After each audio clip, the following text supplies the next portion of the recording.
अब किसके लिए इतना कमाते हो बाबूजी, अब किसके लिए इतना कमाते हो बाबूजी, रुलाते हो बाबूजी, क्या याद मेरी आती नहीं। अब हम जिन्हें बुलाने जा रहे हैं वो ऐसे हैं जो तुरंत नहीं निकलेंगे आपके जहन से।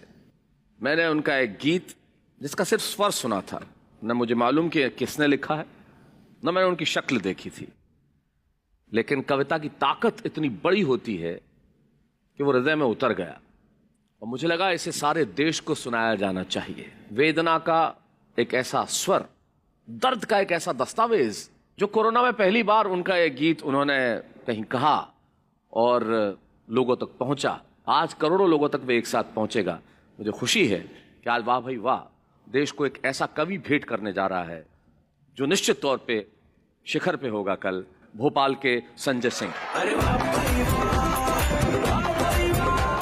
उलाहना की पाती अपने पिताजी के नाम से लिखती है। एक वो बेटी जो मायके से ससुराल चली गई है, वहां से अपने पिता को एक पत्र लिख रही है। देखिए सुनिएगा। सच बात पूछती हूँ बताना न बाबूजी, छुपाना न बाबूजी, क्या याद मेरी आती नहीं।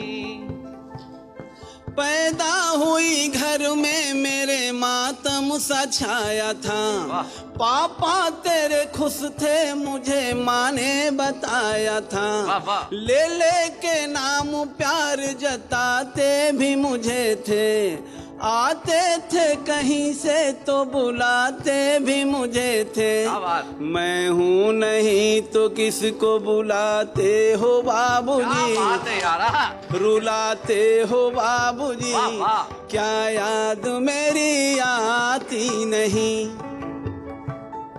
हर जिद मेरी पूरी हुई, हर बात मानते, बेटी थी मगर बेटों से ज्यादा थे जानते, घर में कभी होली कभी दीपावली आई, सैंडल भी मेरी आई, मेरी फ्रॉक भी आई, अपने लिए बंडी भी न लाते थे बाबूजी, क्या कमाते थे बाबूजी, क्या याद मेरी आती नहीं। सारी उम्र खर्चे में कमाई में लगा दी, दादी बीमार थी तो दवाई में लगा दी, पढ़ने लगे हम सब तो पढ़ाई में लगा दी, क्या बात। बाकी बचाओ मेरी सगाई में लगा दी। अब किसके लिए इतना कमाते हो बाबूजी, अब किसके लिए इतना कमाते हो बाबूजी, रुलाते हो बाबूजी, क्या याद मेरी आती नहीं।